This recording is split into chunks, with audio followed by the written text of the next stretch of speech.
નમસ્કાર દર્શક મિત્રો, મિરર ઓફ ધી વર્લ્ડમાં આપ સૌનું હાર્દિક સ્વાગત છે। વાડી વિસ્તારના સૌથી જૂના અને જાણીતા મહારાષ્ટ્ર ક્રીડા મંડળના શ્રીજીની સ્થાપના તથા જ ભક્તોના ઘોડાપુર જોવા મળ્યા। વર્ષો પહેલા વાડીમાં એકમાત્ર ગણપતિની સ્થાપના થતી હતી, જેમાં સમગ્ર વાડી તેમના દર્શન તેમજ પૂજા અર્ચના માટે આવતું હતું। તેવા મહારાષ્ટ્ર ક્રીડા મંડળના શ્રીજીની સ્થાપના કરવામાં આવી છે। 6 દિવસનું આતિથ્ય માંડ્યા બાદ ભક્તિભાવ સાથે તેમજ ડીજેના તાલ સાથે યુવાઓ તેમજ વૃદ્ધો મહારાષ્ટ્ર ક્રીડા મંડળના ગણપતિને વિદાય આપી તેમનું વિસર્જન કરે છે। આ ગણપતિને નિહાળવા માટે વાડી તેમજ શહેરભરના લોકો મોટી સંખ્યામાં આવે છે। જય ગણેશ।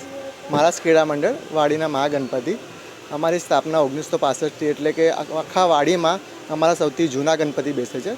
આખું વાડી પહેલાં એક થઈને અમારા ગ્રાઉન્ડ પર ગણપતિ બેસાડતા હતા। હવે છેલ્લા 20-25 વર્ષથી અમે બહાર મોટા ગણપતિ બેસાડીએ છીએ। આ વખતે અમે મહેલ ટાઈપ મહારાજા જેવા ગણેશજીની સ્થાપના કરી છે।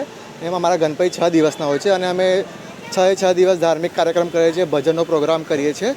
અને આ જે મૂર્તિકાર છે અમારા ગ્રાઉન્ડના જ એક સભ્ય છે, જે દર વખતે અમને મૂર્તિ બનાવી આપે છે અને ઘણે સપોર્ટ કરે છે હવે।